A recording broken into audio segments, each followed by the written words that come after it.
तो साथियों नमस्कार और स्वागत है आप सभी का स्टडी सर्किल पे। और इस वीडियो में हम बात करने जा रहे हैं मध्य प्रदेश पीएससी 2023 के लिए मध्य प्रदेश की नदियों के बारे में। तो जिनमें सबसे पहले हम बात करेंगे नर्मदा नदी के बारे में, जो कि मध्य प्रदेश की सबसे बड़ी और देश की पांचवी बड़ी नदी है, जिसकी कुल लंबाई 1312 किलोमीटर है और यह मध्य प्रदेश के 15 जिलों से होकर गुजरती है, जिसमें शामिल है शहडोल, मंडला, डिंडौरी, जबलपुर, नरसिंहपुर, रायसेन, होशंगाबाद, हरदा, खंडवा, खरगोन, बड़वानी और अनूपपुर। मध्य प्रदेश में यह नदी 1077 किलोमीटर बहती है और इसमें बाएं तरफ से मिलने वाली नदियों में शामिल हैं बरनार, बंजर, सेर, शक्कर, दूधी, तवा, गंजाल, छोटी तवा, कुंदी, देई, देव, गोई और गार।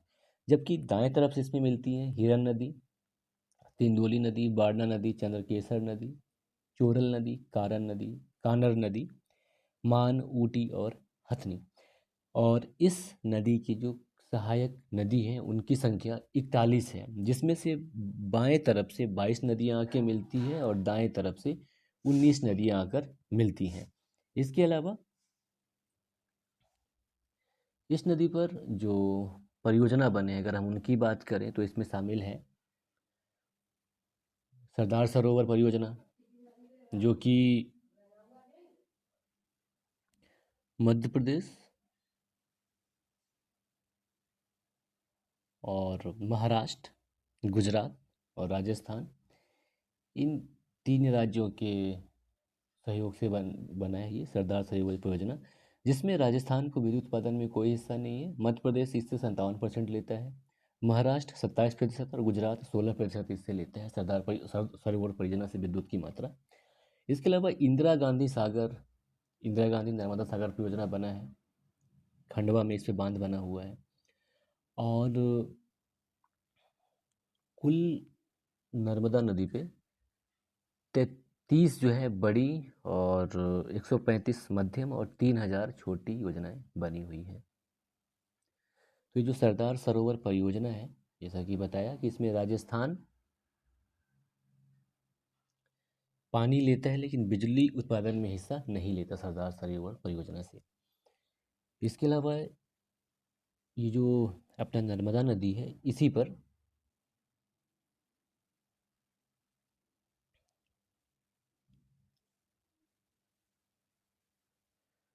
जबलपुर में बरगी बांध बनाया गया है, जिसमें रानी अवंतीबाई सागर और बरगी व्यापवर्तन डैम बनाया गया है, तो इसी नदी पर बनाया गया है। इसके अलावा जो ये नदी है अपनी नर्मदा नदी, तो इसका जो इक्ष्वाकु वंश के शासक जिसका नाम पुरुकुत्स है, उसने नर्मदा नदी को नाम रेवा दिया। जबकि कालिदास के मेघदूत में सोमो देवी के नाम से वर्णित है ये नदी, और अमरदास के अमरकोश में सोम प्रकाश नाम से है, जबकि मैकल सुता भी इसे कहा जाता है। और प्रख्यात भूगोलविद टॉलमी ने इसको नामोदास कहा है ना। अब बात करें चंबल नदी की, तो चंबल नदी जो कि मध्य प्रदेश की एक महत्वपूर्ण नदी है और इसका पौराणिक नाम जो है वो धर्मावती है। और यह नदी मध्य भारत में यमुना नदी की सहायक नदी है। और ये जो नदी है चंबल नदी, इंदौर के जानापाव पहाड़ी या के बांगचू पॉइंट महू से निकलती है। और धर्मावती नहीं, चरमावती है इसका प्राचीन नाम। और इसकी सहायक नदियों में क्षिप्रा, सिंध, काली सिंध और कुल्लू नदी शामिल है।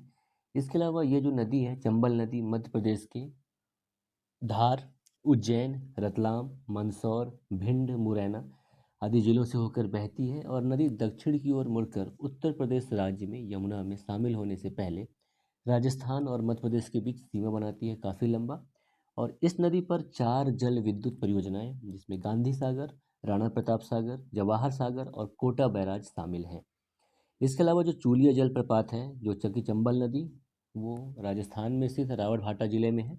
और ये चोलिया जलप्रपात जो है इसका ऊंचाई 18 मीटर है और राजस्थान का सबसे ऊंचा जलप्रपात है। तो जलप्रपात चंबल नदी पर है और चंबल नदी निकलती है कहाँ, अपने एमपी के इंदौर से। ठीक है। और चंबल परियोजना की बात करें तो ये मध्य प्रदेश और राजस्थान की संयुक्त परियोजना है। और इस परियोजना से भिंड मुरैना संयुक्त परियोजना है। इसके अलावा चंबल नहर भी बनाया गया है जिससे भिंड, मुरैना, ग्वालियर, मंदसौर और नीमच जिलों में सिंचाई होती है। और उत्तर प्रदेश में बहते हुए चंबल नदी 965 किलोमीटर की दूरी तय कर, यानी कि चंबल नदी की कुल दूरी जो है, लंबाई है 965 किलोमीटर है। और वहाँ यमुना नदी में जाके ही चंबल नदी मिल जाता है। और बात करें कि यमुना नदी में कहाँ मिलती है, तो उत्तर प्रदेश के इटावा जिले के मुरादगंज के पास यमुना में मिल जाती है।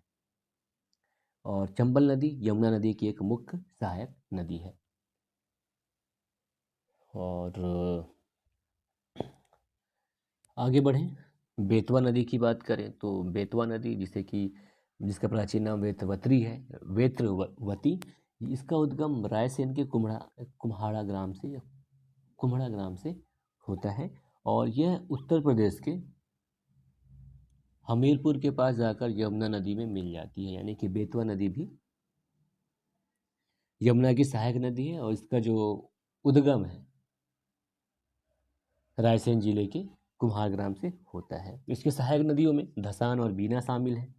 और बात करें कि बेतवा नदी के किनारे स्थित जो शहर हैं उसमें शामिल है ओरछा, सांची, गुना और विदिशा। इस पर अगर परियोजना की बात करें तो इस पर माता टीला बांध बना है, भांडेर नहर बना है।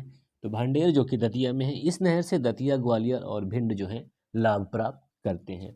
इसके अलावा आगे बात करें हम सोन नदी के बारे में, तो सोन नदी जो कि स्वर्ण नदी भी जिसे कहा जाता है, मध्य प्रदेश की एक नदी है जिसका लंबाई जो है 780 किलोमीटर है। और यह मध्य प्रदेश के अनूपपुर ज़िले से निकलती है। और मैकल पर्वत से ही निकलती है ये, अमरकंटक से।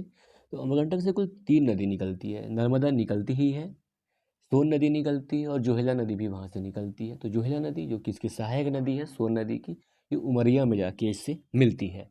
बहरहाल सोन नदी की अगर हम बात करें तो ये पटना के निकट जाकर गंगा नदी में मिलती है और इसकी लंबाई 780 किलोमीटर है। इसके अलावा यह 5 राज्यों में बहती है। मध्य प्रदेश में तो बहता ही बहता है क्योंकि ये अनूपपुर से निकलती है, लेकिन जहाँ पर से निकलती है सोनमुड़ा से, जहाँ से सोन नदी का उद्गम है, सोनमुड़ा उस स्थल को कहा जाता है, तो वहाँ से कुछ दूरी पर ही छत्तीसगढ़ का कुछ हिस्सा लगता है, 7-8 किलोमीटर के लगभग। तो इसलिए ये मध्य प्रदेश, छत्तीसगढ़, उत्तर प्रदेश, झारखंड और बिहार में प्रवाहित होती है। यानी कि बिहार के पटना में जाकर ये गंगा नदी से मिल जाती है। ठीक है।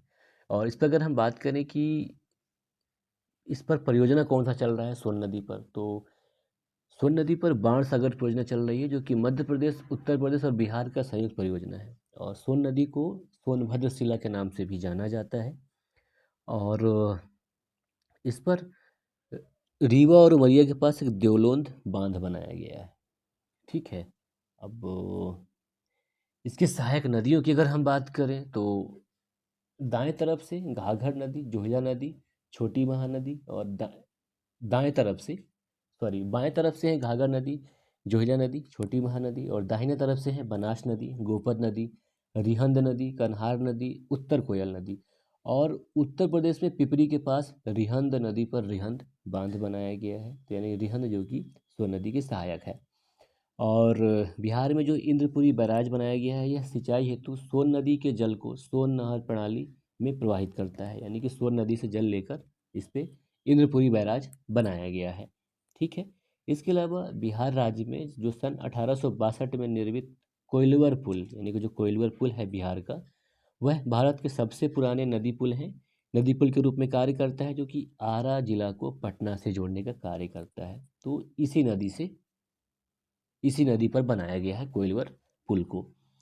और अब बात कर लें क्षिप्रा नदी की, तो क्षिप्रा नदी जो कि इंदौर के काकड़ा बर्री पहाड़ से निकलती है और उज्जैन, रतलाम, मंदसौर से बहते हुए चंबल नदी में मिल जाती है। और इसकी कुल लंबाई 195 किलोमीटर है। और उज्जैन शहर इसके किनारे बसा हुआ है। साथ ही साथ इसी नदी के किनारे पे कुंभ का मेला लगता है उज्जैन में। और क्षिप्रा नदी को मालवा की गंगा के रूप में भी जाना जाता है। अब थोड़ी सी बात कर लें ताप्ती नदी की, तो ये ताप्ती नदी है, ये बैतूल जिले के मुल्ताई से निकलती है और नर्मदा के समानांतर बहती हुई मध्य प्रदेश की दक्षिण सीमा निर्धारित करते हुए सूरत के निकट खंभाट की खाड़ी में गिरती है। मध्य प्रदेश, महाराष्ट्र एवं गुजरात राज्यों में बहती है और इस नदी की कुल लंबाई 724 किलोमीटर है और इसकी सहायक नदियों में पूर्णा, बाधुर, गिरना, बोरी, सिवा प्रमुख हैं। और जैसा कि बताया कि मध्य प्रदेश, महाराष्ट्र, गुजरात से प्रभावित होती है ये, है ना। इसके बाद काली सिंध की अगर हम बात करें तो काली सिंध जो है देवास जिले के बागली गांव से निकलती है और शाजापुर और राजगढ़ से बहती हुई राजस्थान के चंबल में जाकर मिल जाती है। और इस नदी की लंबाई जो है 150 किलोमीटर है और इसके किनारे जो बसे हुए शहर हैं वो देवास और सोनकच्छ हैं। जबकि केन नदी की बात करें जो कि कटनी से निकलती है और ये बांदा उत्तर प्रदेश जिला में जाकर यमुना नदी में मिल जाती है। केन बेतवा प्रोजेक्ट लाया गया है तो इससे केन नदी और बेतवा नदी को छतरपुर में वो जो पन्ना नेशनल पार्क है वहाँ पे जोड़ा जा रहा है इस पे, है ना। और बैनगंगा नदी की बात करें तो ये सिवनी जिले से निकलती है परसवाड़ा पठार से और जो इस पे अपर बैनगंगा सिंचाई परियोजना बनाया गया है जिससे बालाघाट सिवनी जिले फायदे में रहते हैं और महाराष्ट्र की वर्धा नदी से जाकर ये नदी मिल जाती है बैनगंगा। टोंस नदी की बात करें जो कि गंगा नदी की सहायक नदी है, ये सतना जिले के मैहर की कैमूर पहाड़ी से निकलती है और सिरसा उत्तर प्रदेश में जाकर गंगा नदी में मिल जाती है टॉन्स नदी। और कुमारी नदी की बात करें तो ये शिवपुरी पठार से निकलकर भिंड के लाहार तहसील में सिंध नदी में जाकर मिलती है, सिंध नदी की सहायक है और सिंध नदी जो है चंबल नदी की सहायक है ना। और पार्वती नदी क्या है, ये सीहोर जिले से निकलती है और ये चचौड़ा और गुना से होते हुए चंबल नदी में मिल जाती है और इस नदी के किनारे आष्टा, राजगढ़, शाजापुर जैसे नगर बसे हैं पार्वती नगर नदी के किनारे। कूनो नदी की बात करें तो शिवपुरी पठार से निकलकर चंबल में जाके मिल जाती है कूनो नदी। और बस इतना ही नदी के बारे में। बाकी जो अन्य फैक्ट हैं वन लाइनर या जो भी अगली वीडियो में लाएंगे। तब तक के लिए नमस्कार, जय हिंद।